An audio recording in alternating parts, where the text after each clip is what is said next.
and Vedas. Gnosis is difficult to attain and beset with numerous obstacles. The path is rugged and there is no solid ground for the mind to rest on. Scarcely one attains it after a hard struggle. Yet, lacking in devotion, the man fails to win my love. Devotion is independent and a mine of all blessings. Men, however, cannot attain it except through the fellowship of saints. Saints, for their part, are inaccessible without a stock of merit. Communion with the Lord's devotees, in any case, brings to an end the cycle of births and deaths. There is only one meritorious act in this world and no other, to adore the feet of the Brahmans by thought, word, and deed. The sages and gods are propitious to him who guilelessly serves the twice born, the Brahmans.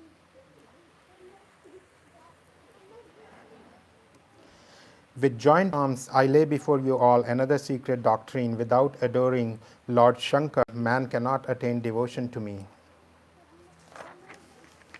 Tell me what pains are involved in treading the path of devotion. It requires neither yoga, nor sacrifices, nor jap, nor penance, nor fasting. A guileless disposition, a mind free from perversity, and absolute contentment with whatever may be got, this is all that is needed. If he who is called a devotee yet counts upon man, tell me what fate does he have in me? What use my dwelling on the subject further? I am won by the conduct of a man as depicted below, brethren. He who has no enmity or quarrel with anyone and is devoid of hope and fear, to such a man all the quarters are ever full of joy. Undertaking nothing with an interested motive, without home, without pride, and without sin, free from wrath, clever and wise, ever loving the company of saints, and accounting the enjoyments even of heaven as well as final beatitude as no more than a blade of grass, tenaciously adhering to the cult of devotion, but avoiding bigotry and giving up all sophistical reasoning, fond of singing and hearing my praises and devoted to my name, and free from attachment to the world, arrogance, and infatuation, the felicity that such a man enjoys is known to him alone who has become one with God, the embodiment of supreme bliss. On hearing Sri Ram's nectar-like words, all who had assembled there clasped the feet of all merciful, fountain of mercy. You are our father and mother, preceptor and kinsman. You are dearer to us than our own life, Ram. You are our body, wealth, and habitat, and you are beneficent to us in every way, relieving as you do the agony of the suppliant. None other than you could give such instruction, for even father and mother are devoted to their own interest. You too are the only disinterested benefactors in this world, yourself and your servant, O destroyer of the demons. Everyone else in this world has his own interests to serve. No one thinks of others' highest spiritual interest, even in a dream, O Lord. The Lord of the Raghus was delighted at heart to hear the words of all, steeped as those words were in the nectar of love. On receiving the Lord's permission, they returned each of it to his own residence, repeating on the way the Lord's charming discourse. Uma, continues Lord Shiva, the people of Ayodhya, both men and women, were the very picture of blessedness, for the Lord of the Raghus, who was none other than Brahma, the embodiment of truth, intelligence, and bliss, ruled there as king. One day the sage Vasisht called at the palace where the charming and all blissful Sri Ram was. The Lord of the Raghus received him with great reverence, laved his feet, and sipped the water into which the feet had been washed. Listen, Ram, said the sage with joined palms. I make my humble submission, O ocean of mercy. Even as I watch your doings, infinite bewilderment possesses my soul. Even the Veds do not know your immeasurable greatness. How can I describe it, O Almighty Lord? The vocation of a family priest is very low. The Veds, Purans, and the Smriti texts equally denounce it. When I would not accept it, Brahma, my father, said to me, it will redound to your benefit hereafter, my son. Brahma itself, the Supreme Spirit, will appear in human semblance as a king, the ornament of Raghu's race. Then I thought to myself, through this very office I shall attain to him who is the object of yogic practices, performance of sacrifices, religious vows, and charity. Thus there can be no other vocation like this. Jap, austere penance, religious observances, yogic practices, the performance of one's allotted duties, the various pious acts, recommended by the Veds, the cultivation of spiritual enlightenment, compassion, self-control, bathing in sacred waters, and whatever other sacred practices have been advocated by the Veds and holy men, and the recitation and hearing of various Tantra texts, Veds, and Purans have only one reward, my Lord. Nay, all spiritual endeavors lead to the same glorious end, with unceasing devotion to your lotus feet. Can dirt be removed by cleansing with dirt? Can anyone obtain butter by churning water? Even so, except by cleansing with the water of loving devotion, O Lord of the Raghus, the impurity accumulated within can never be washed away. He alone is all wise, he the knower of the truth, and he alone learned. He alone is an abode of virtues and possessed of uninterrupted and immediate perception. Nay, he is clever and endowed with all auspicious attributes who is devoted to your lotus feet. My Lord, I would ask one boon, grant it in your mercy, Ram. May my love for your lotus feet, O Lord, never flag in the course of all my future births. So saying, the sage Vashisht returned home. The All-Merciful was highly pleased with him in his heart of hearts.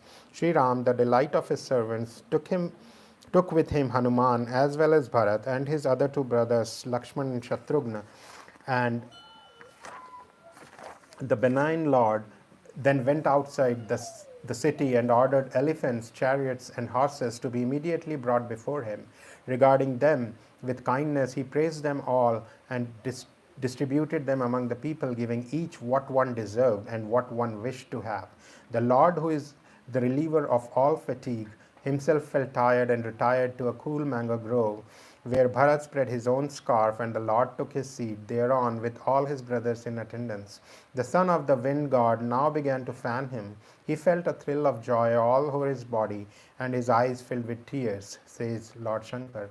There is no one so blessed, nor anyone so devoted to Sri Ram's lotus feet as Hanuman, whose love and service, O daughter of the mountain king, have been repeatedly extolled by the Lord with his own mouth. At that time came Narad, lute in hand, began to sing Sri Ram's sweet renown, which always has a fresh charm about it. Regard me, O lotus-eyed Lord, O reliever of anxiety, with a benignant look. Dark of hue as the blue lotus, O Hari, you are, as it were, a bee enjoying the honey of the lotus heart of Lord Shankar, shattering the might of the demon hosts. You bring delight to saints and sages and wipe out sins. Beneficent to the Brahmans as a mass of fresh clouds to a thirsty crop, you are the refuge of the helpless and the befriender of the afflicted. By the might of your arm, you have crushed earth's enormous burden and ingeniously killed the demons Khar, Dushan, and Virad. Hail, all blissful slayer of Ravan, noblest of kings, a moon to the lily-like line of King Dashrath. Your fair renown is familiar to the Purans, Veds, and Tantras, and is sung in the congregations of gods, sages, and saints. Crushing false pride in your mercy, you are clever in every way, O jewel of the city of Ayodhya. Your very name wipes out the impurities of the Kali age and destroys worldly attachment. Pray, protect the suppliant, O Lord of Tulsidas. Having lovingly recounted Sri Ram's catalogue of virtues, the sage Narad returned to Brahma's abode, enshrining the ocean of beauty in his heart. Listen, Girija, continues Lord Shiva. I have told you in full this holy narrative according to my own lights. The stories of Sri Ram are without number and beyond all dimensions. Not even the Veds and Sharda, the goddess of speech, could recount them all. Infinite is Ram, and infinite his excellences. His births, exploits, and names too are endless. It may be possible to count the drops of water or the grains of sand, but the exploits of Sri Ram cannot be recounted in full. This sacred story enables one to reach the abode of Sri Hari. Whoever hears it is blessed with unceasing devotion. Uma, goes on Lord Shiva, I have repeated in full the delightful story which Bhushandi recited to the king of the birds. I have thus recounted a few of Sri Ram's virtues. Let me know, Bhavani, what am I to tell you next? Uma was glad to have heard the blessed story and replied in exceedingly polite and soft accents, I am highly blessed, O slayer of the demon Tripur, to have heard Sri Ram's praises that take away the fear of birth and death. By your grace, O abode of mercy, I have now attained the object of my life and have no delusion left in me. I have realized the greatness of Lord Sri Ram, who is knowledge and bliss personified. O Lord of resolute mind, my soul knows no satiety as I quaff with the cups of my ears the nectar like story of Sri Ram, flowing from your moon like mouth. They who feel satiated with hearing the exploits of Sri Ram have little known their peculiar sapor. Even those great sages who have attained final beatitude in their very lifetime constantly hear the praises of Sri Hari. To him who seeks to cross the ocean of worldly existence, the narrative of Sri Ram serves as a secure bark. Nay, the praises of Sri Hari are delightful to the ear and pleasing to the mind, even of the sensualist. Is there in this world anyone with ears to hear whom the exploits of Sri Ram do not delight? Stupid are those creatures and indeed killers of their soul, whom the narrative of Sri Ram does not attract. While you sang what you have chosen to call the Manas lake of Sri Hari's exploits, I listened, my lord, with boundless joy. You have just told me that this charming story was recited by Kakbhushandi to Garud. Bhushandi is staunch in his dispassion and steadfast in his wisdom and realization, and cherishes deep devotion to Sri Ram's feet. That one possessing the form of a crow should be a devotee of Sri Ram fills me with great doubt. Listen, O slayer of demon Tripura, among 1,000 men there is a scarce one who is steadfast in his vow of piety. Among 10 million souls devoted to dharma, there may be one who is averse to the pleasures of sense and takes delight in dispassion. Among 10 million souls free from worldly attachment, so declare the Veds, scarce one succeeds in acquiring perfect wisdom. Among 10 million enlightened souls in this world, there is hardly one who attains final beatitude even when living. Among 1,000 such souls, he who has not only realized his oneness with Brahma, but merged his identity in the Absolute and has accordingly become a fountain of all joy, is rarely to be found. Of the religious, the unattached, the enlightened, and the emancipated, as well as of those merged in the Absolute, O Lord of divinities, he who takes delight in devotion to Sri Ram and is free from vanity and wiles is most difficult to find.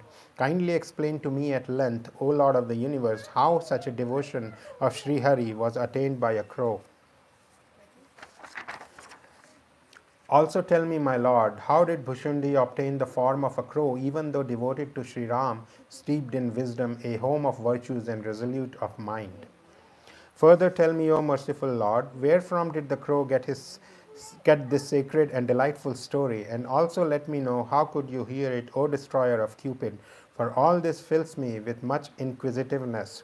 Garud again is highly enlightened and an embodiment of virtues. Moreover, he is a servant of Sri Hari and lives very close to him.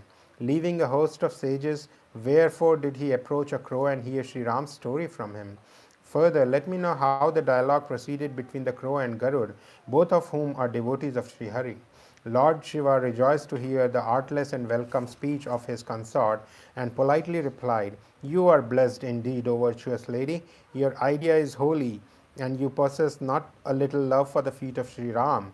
Therefore, listen to a most sacred story which, when heard, puts an end to the delusion of the whole universe, engenders faith in Sri Ram's feet, and enables a man to cross the ocean of worldly existence without any difficulties.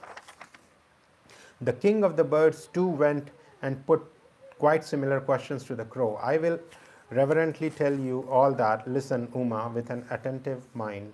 Listen, O charming and bright-eyed lady, to the circumstances in which I heard this story that delivers one from the cycle of births and deaths. You first took birth in the house of Daksha, and Sati was the name you then bore. At Daksha's sacrifice you were subjected to contumely, and in the heat of your indignation you gave up your life then.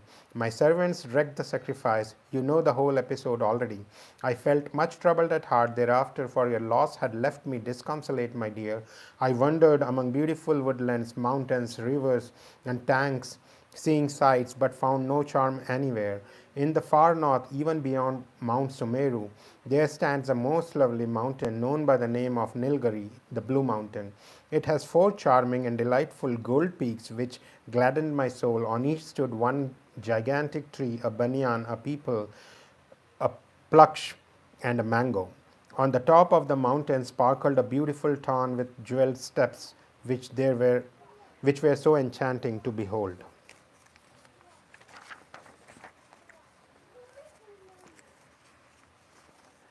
Its water was cool, limpid, and sweet, its lotuses abundant and many colored. Flocks of swans murmured their sweet notes, and the bees made a delightful buzzing. On that splendid mountain dwells the same bird Kagbhushandi that outlives even the end of the world. The various good and evil phenomena created by Maya and ignorance in its varied forms such as infatuation, lust, etc., which hold sway all over the universe, never touch the precincts of that mountain. Now hear, Uma, with tender affection, how the crow spends his days there in adoring Sri Hari. Under the peepal tree, he practices meditation, he performs sacrifice in the form of jap. Under the plaksh, in the shade of the mango tree, he offers mental worship to the Lord, having no occupation other than adoring Sri Hari. And under the banyan, he narrates episodes from the store of Sri Hari to hear, which many a bird flocks there. With loving reverence, he sings the various marvelous exploits of Sri Ram. The swans of pure mind that ever dwell in that lake all listen to the story. When I arrived there and saw the spectacle, an intense joy welled up in my heart. Then, assuming the form of a swan, I sojourned there for some length of time, and after reverently listening to the praises of Sri Ram, I returned to Kailash. Girija, I have thus narrated the whole episode as to when I visited the bird Kagbhushandi. Now hear the circumstances under which Garud, the glory of the feathered kingdom, called on the crow. When the lord of the Raghus enacted the sport of a combat with Meghnad, Ravan's son, the very thought of which fills me with shame, and allowed himself to be bound by Meghnad, the sage Narad dispatched Garud. When Garud, the devourer of serpents, had cut the bonds and departed, a terrible dejection possessed his soul. Recalling the Lord's bondage, the enemy of the serpents thought over the incident in many ways. It was the all-pervading and passionless Brahma, the Lord of speech, the supreme ruler beyond Maya and error, who had, I was told, taken descent in this world, but I saw none of his divine glory. The same Ram, by repeating whose name men get freedom from the bonds of worldly existence, was tied down by a puny demon with coils of snakes. Garud did all he could to reassure himself, but the light of wisdom did not dawn on him. On the other hand, error overshadowed his soul all the more. Torn by torments and full of mental questionings, he felt a prey to delusion just like yourself. In his perplexity, he approached the celestial sage Narad and apprised him of the doubt that preyed upon his mind. On hearing his tale, Narad was moved with great compassion and said, "Listen, Garud, formidable is Sri Ram's Maya. It robs even the wise of their sense, and bringing them under its sway, clouds their mind with utter infatuation. The same Maya that befooled me many a time has laid its hold on you, O Lord of the feathered creation. A blinding infatuation has taken root in your heart, and it will not be readily eradicated by the words of mine. Therefore, betake yourself to Brahma, the four-faced creator, O Lord of the winged creatures, and do whatever he enjoins you."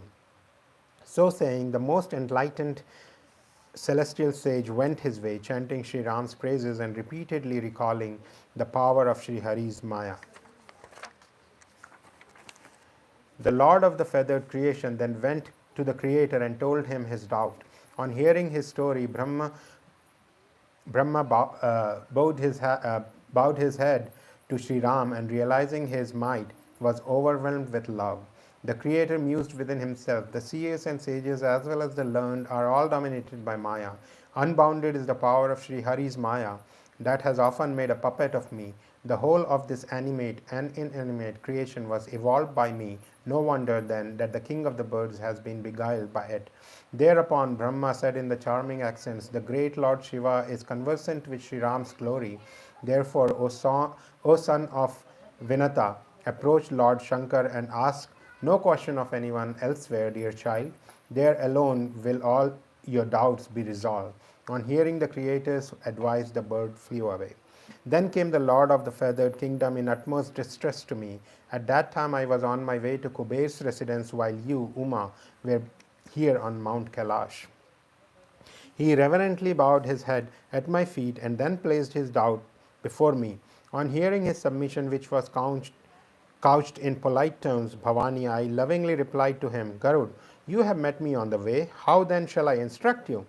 Doubts are wholly resolved only when one enjoys the fellowship of saints for a long time and listens there to the delightful story of Sri Hari that has been sung by the sages in diverse ways, and the sole theme of which, at the beginning, in the middle, as well as at the end, is the divine Lord Sri Ram.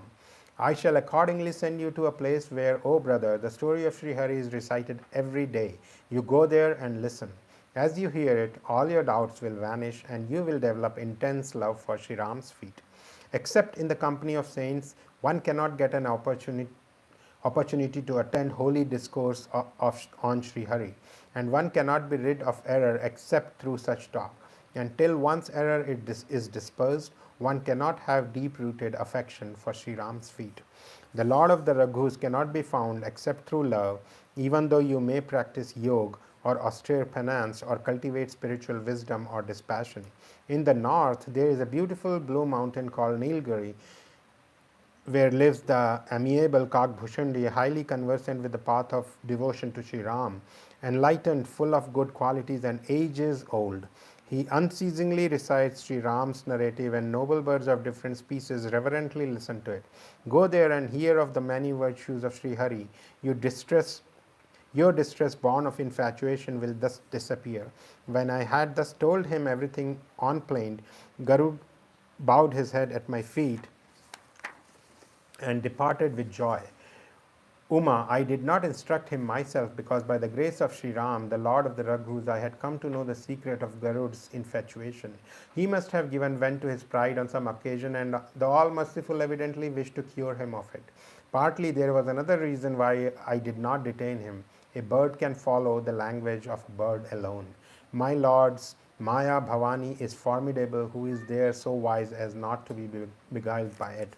Even Garud, the very crest jewel of devotees and enlightened souls, and the mount of Lord Vishnu, the sovereign of three spheres, was deluded by Maya. How absurd, then, the poor mortals want their immunity from it.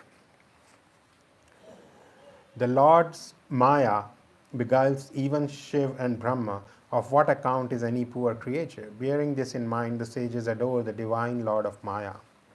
Garud went to the abode of Bhushandi, of unhampered intellect and possessing uninterrupted devotion to Sri Hari. At the sight of the mountain, his heart rejoiced, and he was rid of all Maya, infatuation, and anxiety. After bathing in the tarn and drinking of its water, he betook himself under the banyan tree, delighted at heart. Aged birds of all kinds flocked there to hear Sri Ram's charming exploits. Bhushandi was just on the point of commencing the narration when the king of the birds arrived. All, inclusive of Kagbhushandi, feel happy to see Garud coming. Bhushandi received the king of the birds with the utmost reverence, and having inquired after his welfare, conducted him to an exalted seat. After offering him loving worship, the crow addressed him in honeyed accents. My lord, I have been blessed by your side. Now let me do whatever you bid me, O king of the birds. With what object have you come, my master?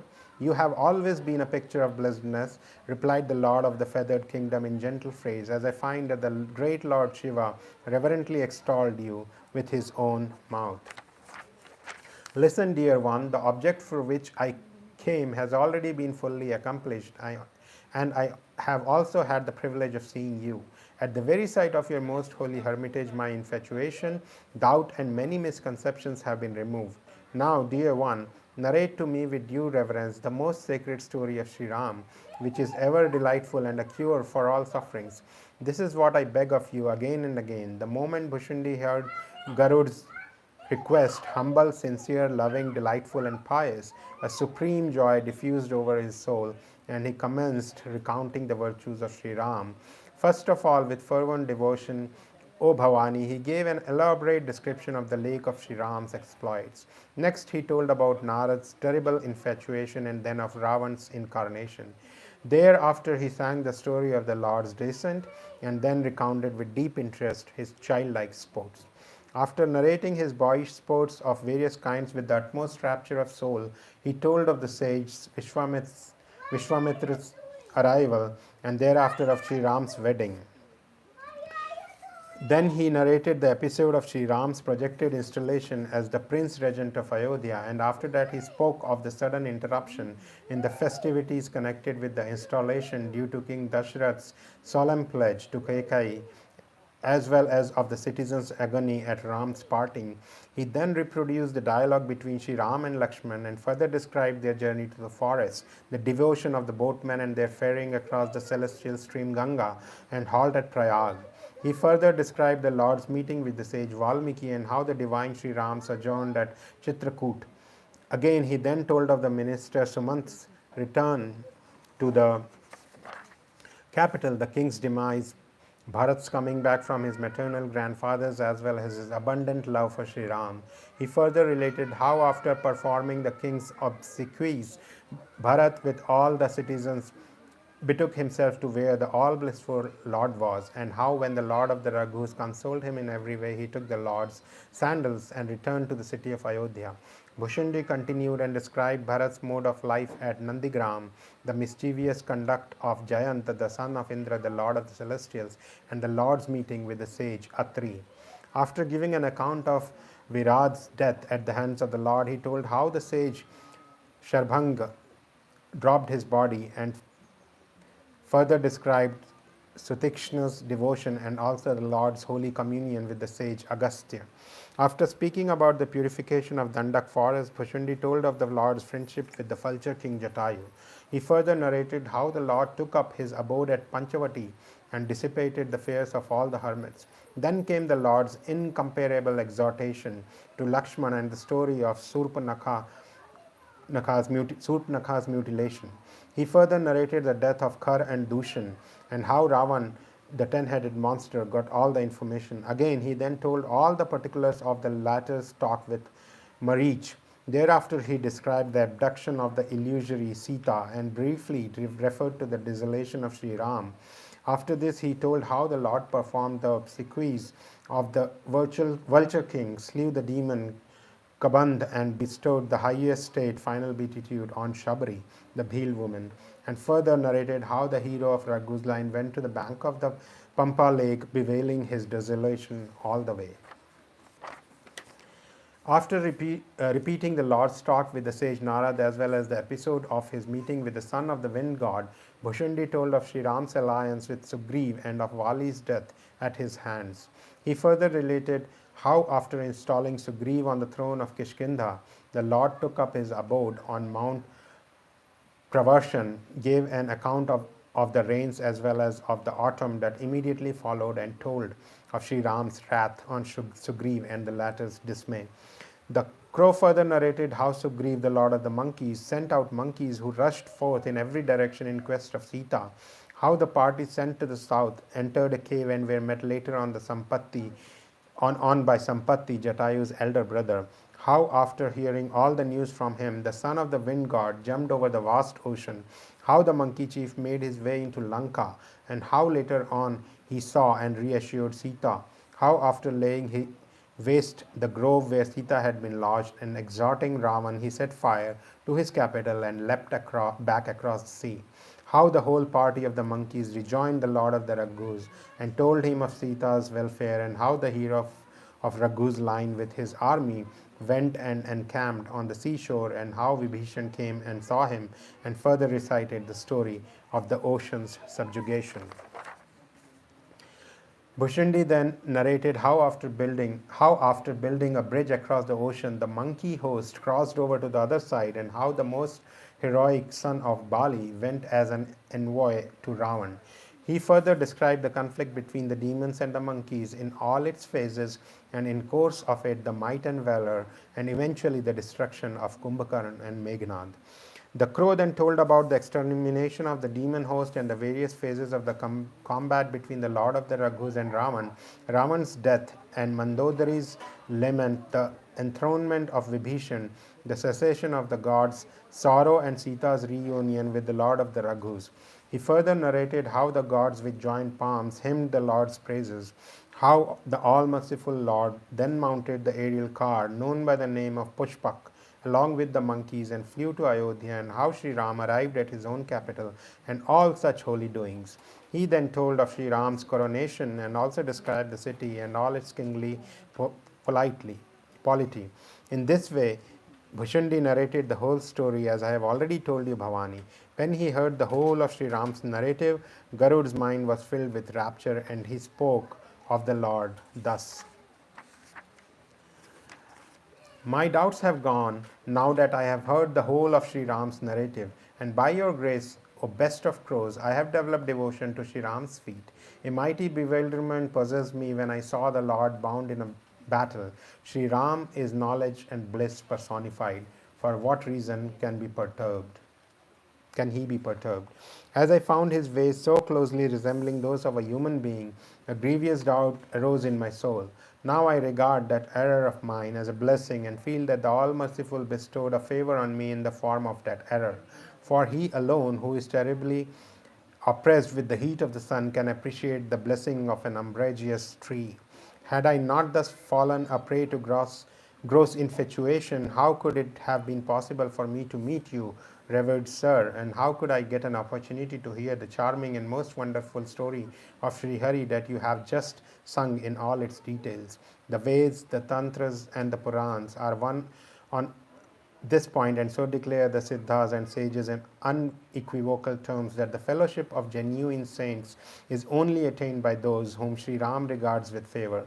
By Sri Ram's grace, I have been blessed with your sight, and by your blessing again, all my doubts have disappeared. Jai Sri Ram.